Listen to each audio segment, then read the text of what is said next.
Capelanes, o assunto é a Copa do Brasil, mais especificamente São Paulo e Náutico. Tá frio por aí, tá tudo bem, Capelanes?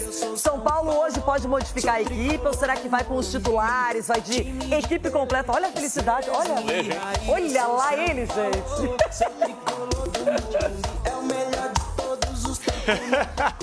Ô Rê, eu vou falar um pouco sobre o São Paulo, mas vem cá, ó, fica comigo ainda. Eu tenho uma pergunta pra te fazer. Nós somos apaixonados por futebol.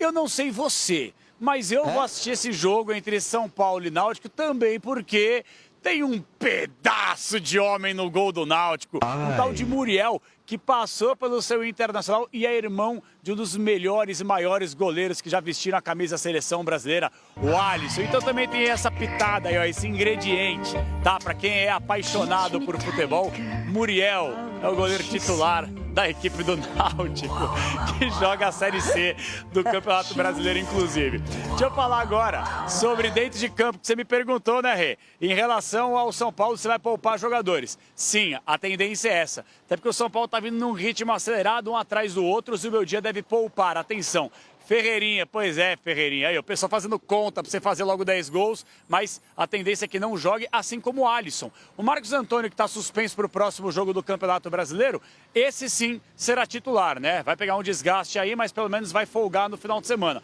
Então, assim, é o São Paulo, não vou falar alternativo, mas é um São Paulo que vem jogando de forma alternativa nas últimas rodadas. É sem Caleri, sem Oscar, sem Lucas, hoje sem Arboleda. Então, assim, é um time minimamente alternativo, já com o Zubeldia poupando um outro atleta. Trazer uma curiosidade em relação aqui ao técnico Hélio dos Anjos, que jogando aí a Série C, muitas vezes joga com um sistema com 3 atacantes. Mas também não é bobo, né? Longe disso. A tendência é que jogue num 4-4-2, povoando mais o meio campo, dando aquela segurada, porque o São Paulo vem babando para cima para conseguir, quem sabe, já garantir a classificação no jogo de ida aqui no Morumba. E aí vocês falaram aí durante o YouTube também, para quem não acompanhou, vou dar uma sublinhada, sobre o balanço financeiro, as contas reprovadas do Corinthians, tá? Só para ressaltar mais uma vez, 83 páginas de documento. Quem quiser acompanhar, está no site do São Paulo também, inclusive, tudo assinado pelo presidente Júlio Casares, e eles divulgaram o último balanço. Gente,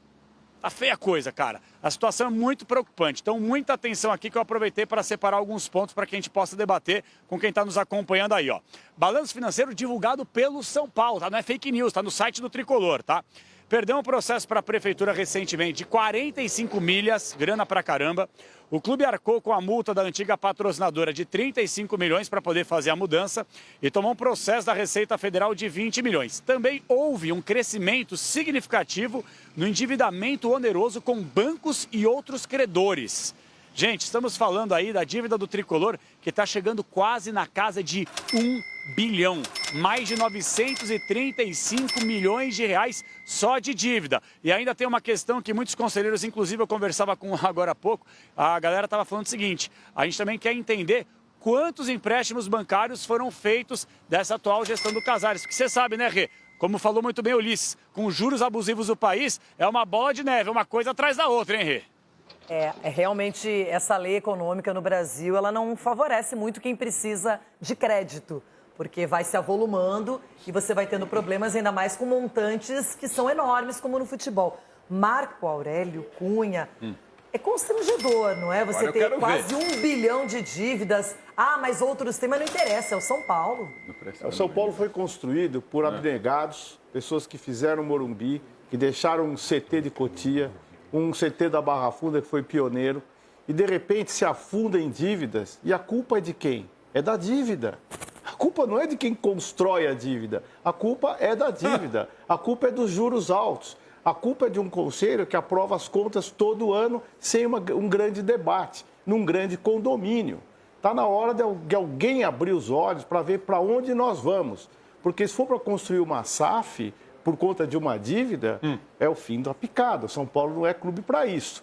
Então, eu me indigno com isso, acho que o silêncio do Conselho é perturbador para mim e eu lamento que o São Paulo esteja construindo uma dívida nesse tamanho. É preciso alguém abrir o olho, falar alguma coisa, que se haja dentro do Conselho Deliberativo de alguma forma de questionamento, mas explicar que tem dívida com a Prefeitura, que tem dívida que perdeu o processo. Quem que perde? É quem está gerindo o clube. Então, eu lamento muito, fico muito indignado com isso e mais ainda com o silêncio sepulcral das paredes do Morumbi. Fecha a porta! Sgarbi, a cobrança tem que ser feita, porque não adianta ficar esperando apenas por resultados no futebol e esquecer que isso está acontecendo. O São Paulo não é de hoje que ele tem problemas financeiros. Rê, não dá para normalizar um erro muito grande aqui no Brasil, na minha opinião, normalizar a dívida nos clubes. Porque hoje no Corinthians é normalizado. O Corinthians está devendo 2,5 bi. Cara, uma marca do tamanho do Corinthians, com 30 milhões de torcedores, não dá para normalizar, cara. É um absurdo completo. O São Paulo está devendo 1 bi. Não dá para normalizar, é um absurdo completo. Uma marca do tamanho de São Paulo com 20 milhões de torcedores está devendo 1 bi. É uma empresa, cara. É uma empresa. O clube é uma empresa também. Cara, como que uma empresa... E fatura quanto por ano? Olha o faturamento, exatamente. Como que uma empresa tá devendo 1 bi? Como que uma empresa como o Corinthians está devendo quase 3 bi? Se bobear nesse ano, ainda aumenta para isso. Então é um absurdo, não dá para normalizar isso no Brasil. Eu já falei algumas vezes aqui. Para mim, e muitas diretorias, tá? Muitas diretorias. Mas o ser incompetente no Brasil é normalizado. É normalizado. Como foi no Corinthians? Não, só no futebol. No futebol, exatamente. Mas como foi no Corinthians? Pior é ser Não, agora é o São Paulo agora. Sim, agora é Ronaldo, tô falando... Exatamente, tô falando das duas. Só pra lembrar, porque... É que você citou, você foi perfeito no seu eu comentário. citei a bagunça que tá o Corinthians. Exato. E o sócio precisa tomar o clube de E volta. é uma comparação com o São Paulo, que você fala de outras gestões também, que ninguém sabe onde estão os caras. Ninguém sabe onde estão os caras. Aí a gestão atual assume também e continua aumentando a dívida. Estamos esperando a gravação. Em todos os clubes é isso, em todos os clubes. Estamos esperando a gravação da Aidara até hoje. Lembra que tinha aquela conversa até hoje? Faz quantos anos já? Muito. 5, 6. Não, o Exato. conselho vai E aí- mostrar. e aí a imprensa pergunta- vai. E outra coisa que eu vou falar para você, e pior de tudo isso, uma grande parte da dívida do São Paulo, sabe para quem que é? Então, o Capela falou de banco, está correto. Empresários. Empresários, jogador de claro. futebol. É uma grande É que parte quando da você dívida. contrata um jogador, o empresário tem uma comissão Lógico, é acertada. normal. E aí as pessoas esquecem disso. Agora, Cicinho, quando você jogava no São Paulo, você se preocupava com isso? Você pensava nesse aspecto financeiro? Isso chegava até vocês? Como é que era essa relação jogador e a saúde financeira do clube? Renata, o que me trouxe para o São Paulo, na verdade, além do sonho de vestir a camisa do time que eu torço, foi exatamente a imagem que o São Paulo transmitia de clube exemplar. Isso. Né? Em termos de salário, que não atrasava salário. Então, isso chamou muito a minha atenção. No entanto, eu já contei em algumas entrevistas, eu cheguei no São Paulo depois de 7 meses de salário e 14 de fundo de garantia atrasado no time que eu jogava anteriormente, que era o Atlético Mineiro. E o Juvencio, na época, me deu um cheque de 100 mil reais, eu vou falar isso daqui na televisão, para eu passar o Natal, porque eu não tinha dinheiro para passar o Natal. Entendeu? E ele deu do próprio bolso dele. Então, o São Paulo sempre foi um clube exemplar. E hoje perdeu essa credibilidade. Você vê jogadores que acabam optando, com todo respeito, lógico, aí pro Fortaleza, pro Bahia, por quê? Times onde a credibilidade é transmitida. E é lamentável isso por Corinthians, São Paulo e outras equipes grandes que uma hora chega a conta e é isso que nós estamos vendo no futebol brasileiro. Hoje um jogador vai querer jogar no Palmeiras ou em qualquer outro clube desses? Palmeiras, aí? nos 2 primeiros meses do ano, ele teve de superávit 160 milhões, porque entrou parte da venda do zagueiro, né, do Vitor. E também depois o Palmeiras teve algumas receitas de patrocínio. Então, tem que melhorar isso, gente. E a pergunta, o que o Palmeiras tem que São Paulo e Corinthians não tem? Pois é. O que Tem, Não, eu sei. sério. Administração. Administração. E aí que tá. A Leila, eu falo aqui, os caras querem me matar.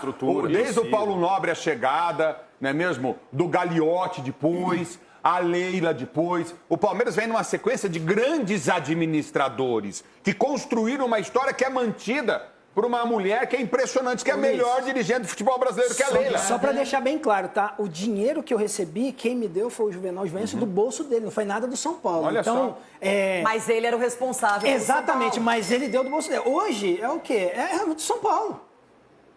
Hoje dá não tem dinheiro mais do São Paulo. nome e sobrenome. Agora tem um Entendeu? detalhe. Everton, aí em Minas, até o Cicinho falou do Galo, a gente sabe que ficou 7 meses sem Galo pagar ele, hein? também enfrenta os seus problemas financeiros, só que Olha o o Galo Cruzeiro aí, galoteiro. hoje é uma SAF, o Galo ainda tem uma dívida muito grande É o também, galoteiro. E é pública e notória. Galoteiro? Ô, Renato, a dívida é muito grande e eu fico achando legal a Timão Presa aí tentando tirar sarro dos outros como se estivesse tranquilo lá, né? Estão vendo aí a situação do Corinthians, né? Fica aí o Ulisses, o galoteiro e tal. Só para servir como exemplo, o Atlético, os próprios credores do clube, ou parte dos credores, hoje são donos do clube. Então o negócio foi ficando insustentável. Essa dívida do São Paulo, pelo menos para mim, ela é impagável. Impagável. Tá? E eu, sinceramente, não sei se há outro caminho se não se tornar SAF. Eu nem sei se tem alguém fazendo algum movimento para dificultar a situação para daqui a pouco o clube virar SAF. O Atlético era associativo, se tornou SAF. E um detalhe, e a dívida continua aumentando. Agora, que negócio hoje que o seu executivo vai lá, seu gestor, aí balanço atrás de balanço e a dívida vai aumentando, aumentando, aumentando. E ninguém fala nada, porque agora o clube tem dono. Não fez recuperação judicial, porque os próprios donos são credores do clube, não aparecer na lista e negociar a dívida, né? Obviamente que não. Negociar por valor menor. Então a dívida do Atlético só aumenta como SAF, só que o Cruzeiro também apresentou o balanço, a dívida aumentou, mas o Cruzeiro tem um dono, um multibilionário, que seguramente, pelo menos acho que nos próximos 3, 4 anos, o Cruzeiro já quita toda a dívida e se torna um clube superavitário. Isso é palavras do dono do clube. No Atlético é diferente, porque lá é meio que um conselho, né? São pelo menos 4 donos. Então, se tornar SAF não é sinônimo de que tudo será sanado, porque Atlético e Cruzeiro têm suas dívidas aumentadas. Repito, no Cruzeiro a coisa é mais fácil para controlar, porque o Cruzeiro tem um dono, e se a coisa apertar, ele faz aporte, ele banca e ele paga a dívida. No Atlético, a coisa não funciona muito bem, não. Eu entendo que essa dívida que ultrapassa 1 bi no São Paulo, no Corinthians e tal, é uma dívida impagável. E no Corinthians eu ainda acho que se for daquele jeito que eu falei, com o administrador acima da média, pode, porque o Corinthians tem um alto potencial de arrecadação. Mas eu acho que essa dívida no São Paulo acima de 1 bi é impagável e o caminho, lamentavelmente, seria a SAF para o Tricolor. Temos que acompanhar como seria esse processo. E o torcedor tem que cobrar também isso. Não pode ficar só esperando resultados em campo, mas tem que esperar uma administração que seja séria